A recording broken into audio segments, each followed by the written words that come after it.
김상욱 위원님 참석하셨습니다. 그럼 바로 기자회견 실시하겠습니다. 네, 안녕하세요. 더불어민주당 3대 특검 종합대응특위 총괄위원장 전현희 수석 최고위원입니다. 어제 한덕수 전 국무총리에 대한 사법부의 구속영장 기각 결정이 있었습니다. 사실상 내란에 대해서 중대 혐의자에 해당되는 그런 역할을 한 한덕수 전 총리에 대한 구속영장 기각 결정에 대해서 매우 깊은 우려를 표명합니다. 한덕수 전 총리는 범죄 혐의도 심각할 뿐만 아니라 또한 사실상의 증거인멸 가능성도 있는 매우 심각한 그런 상황입니다. 자신의 범죄 혐의를 적극 부인을 하면 흔히 법조계에서는 증거인멸 우려가 있다고 합니다. 그럼에도 불구하고 한덕수 전 총리에 대한 납득할 수 없는 법원의 영장에 대해서 저희 3대 특검 법원의 영장 기각 결정에 대해서 저희 3대 특검 특위에서는 오늘 기자회견을 통해서 규탄하는 성명을 발표하고자 합니다. 아울러 어제 내란 특검에서는 안규백 국방부 장관에 대해서 내란에 대한 철저한 진상규명과 또 사후 대책을 촉구하는 방문을 가졌습니다. 거기에 대해서도 오늘 기자회견에서 저희들의 입장을 밝히고자 합니다. 우리 언론인 여러분들의 많은 관심과 보도 부탁드립니다. 감사합니다. 네, 기자회견문 낭독을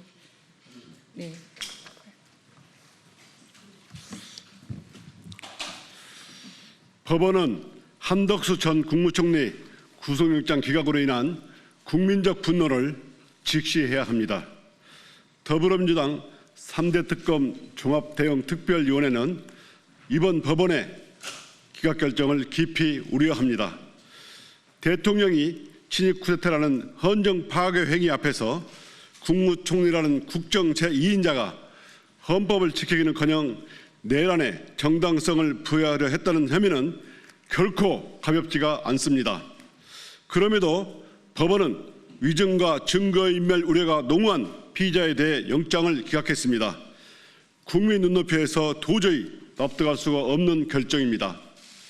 법원은 이번 기각으로 내란 세력에게 아주 잘못된 신호를 보내주었습니다. 허위 개헌 문건 폐기라는 노골적 증거인멸 의혹마저 외면한 것은 사법 정의를 후퇴시키고 사법 신뢰를 근본적으로 흔드는 위험한 선택입니다. 국민들은 이미 윤석열 전 대통령 구속 취소라는 석연치 않은 판결을 지켜봤습니다. 이번 기각은 법원의 공정성, 절차적 정의에 대한 국민의 불신을 더욱 키웠습니다. 법원의 권위는 투명성과 공정성에서 나옵니다. 이를 스스로 무너뜨린다면 남는 것은 불신과 분노뿐입니다.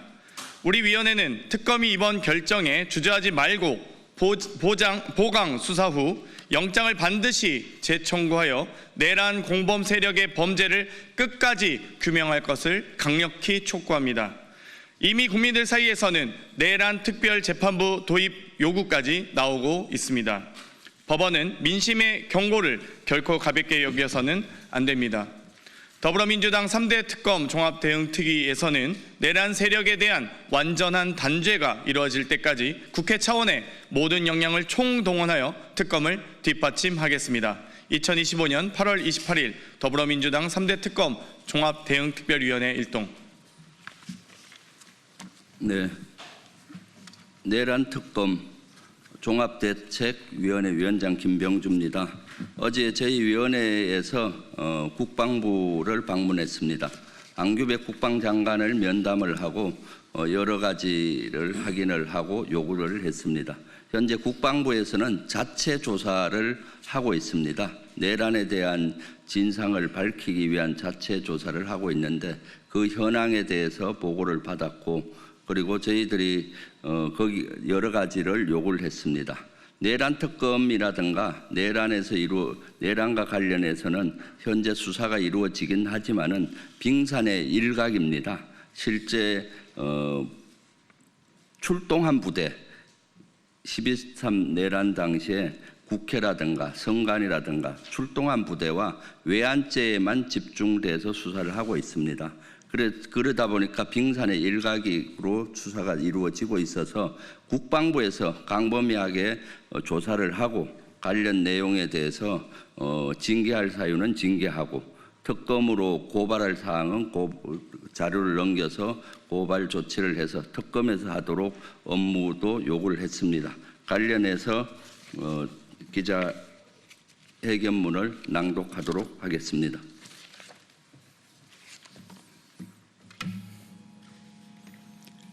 내란 특검 대응 TF의 이현희 의원입니다. 존경하는 국민 여러분, 내란 특검이 12.3 내란의 실체 규명을 위해 최선을 다하고 있으나 상명하복 군 조직 특성과 사건 발생 9개월이라는 시간 동안 군의 광범위한 증거 인멸로 인해 사건의 핵심에 도달하지 못하고 있습니다. 국민이 반드시 알아야 할 핵심 사항은 다음과 같습니다. 첫 번째, 윤석열과 김영현, 여인영과 노상원 일당이 언제부터 비상계엄 음모를 세웠고 언제부터 본격적인 준비에 나섰는가. 둘째, 윤석열, 김영현, 여인영, 노상원은 비상계엄을 통해 무엇을 얻고자 했는가. 즉, 그 최종 목적이 무엇이었는가. 국회 파괴와 영구 집권으로 국헌을 유린하고 어떠한 정치 구조를 새로 세우려 했는가. 대한민국 정치 질서에서 자유롭고 민주적인 선거 제도를 무너뜨리고 그 대신 도입하려 했던 전두환식 비상 입법기구의 역할과 구성은 무엇이었는가. 셋째, 윤석열, 김영현, 노상원이 더불어민주당 대표와 핵심 지도부, 국회의원은 물론 법원과 종교계 비판적 인사들과 언론 및 민주당 정부에서 일했던 공직자들을 제거하려 했던 계획과 실행 방식은 무엇이었는가.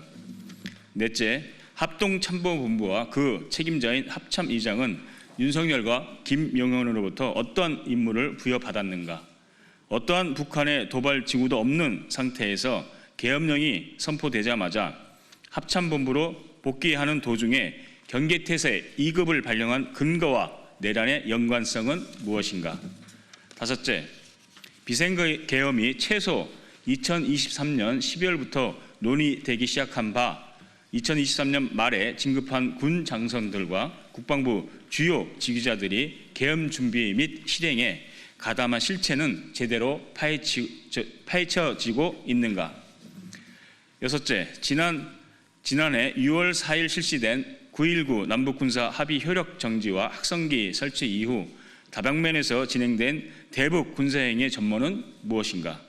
각종 서해상 포사격 훈련, 군사분계선 이남에서 아파치 헬기 작전, 10여 차례에 달하는 무인기 평양 진입 작전, 오물풍선 원점 타격 계획과 그 목적에 대한 충분한 수사는 이루어졌는가. 외환 유치를 위한 무분별한 행위가 정보사령부의 대북 접촉으로 이어졌다는 정황이 있음에도 불구하고 과연 제대로 수사가 진행되고 있는가. 여덟째, 2차 내란을 기도한 윤석열과 공동전범들에 대한 수사를 방해하기 위한 검찰과 법원의 행위에 대한 진실규명은 이루어지고 있는가. 아홉째, 사건 전모를 밝히는 데 핵심인 노상원 수첩과 관련한 대질신문 등 수사가 원활하게 진행되고 있는가. 열 번째, 계엄 당일 김영현 국방장관은 전군 주요 지휘관 회의에서 지구 지역 계엄사 화상회의 준비를 지시했다. 전국의 모든 행정권과 사법권을 장악하겠다는 의도로 볼 수 있다. 실제 계엄사령부 산하 3개 지구 계엄사령부와 25개 지역 계엄사령부는 상황실을 설치 중이었거나 설치를 준비했다. 그야말로 행정부와 사법부를 모두 군이 통제하는 군정 통치를 하려고 했다. 이 과정에서 적극적으로 동조한 지자체도 있다.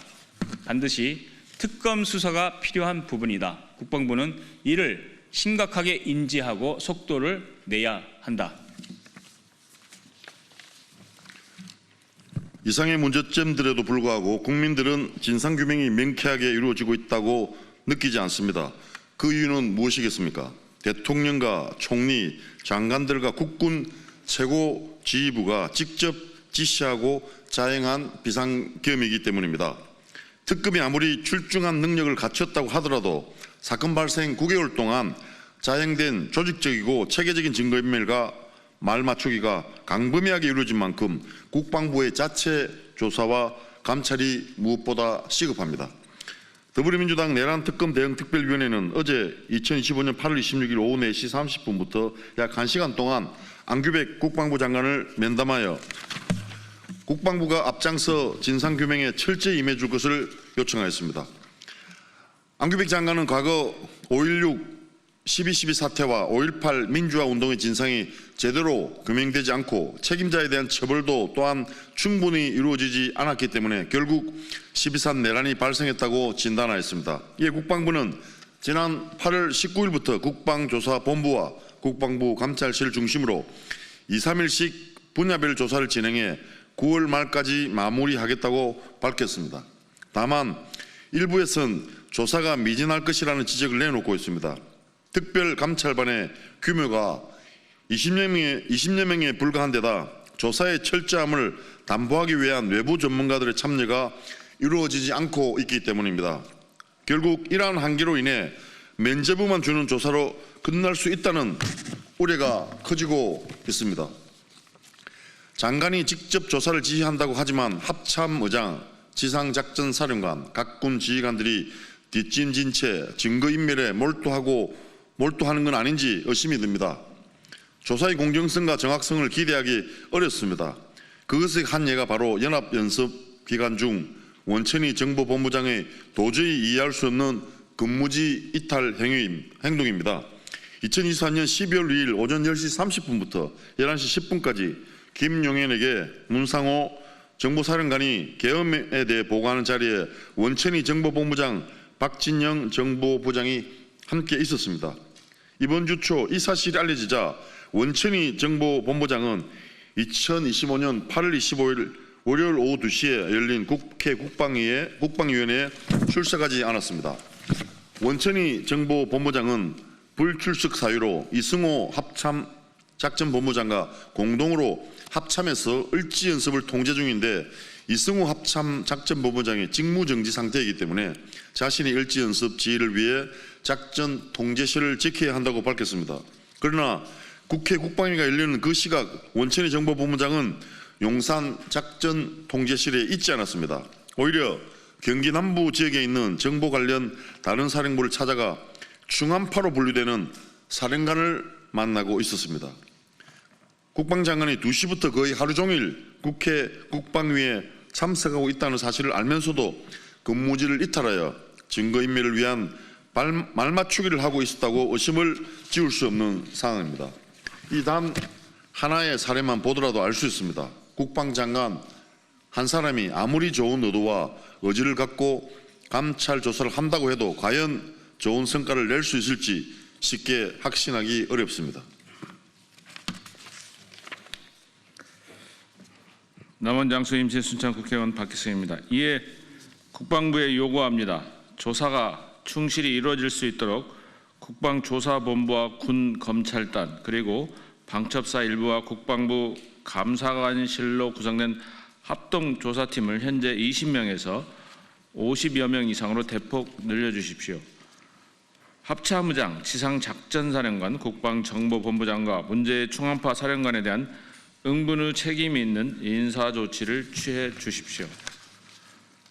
국방혁신을 조기 달성하고 국민의 군대 재건을 위해 신뢰받는 예비역 장성들이 특별 감찰 활동에 참여할 수 있도록 해주십시오. 상부 지시에 의해 부득이 임무를 수행한 주요 지휘자들과 영관급 장교들에게 과거를 바로잡을 기회를 부여하고 내란 제보와 수습에 참여할 기회를 보장하며 어떠한 불이익도 없을 것이라는 점을 분명히 해 주십시오.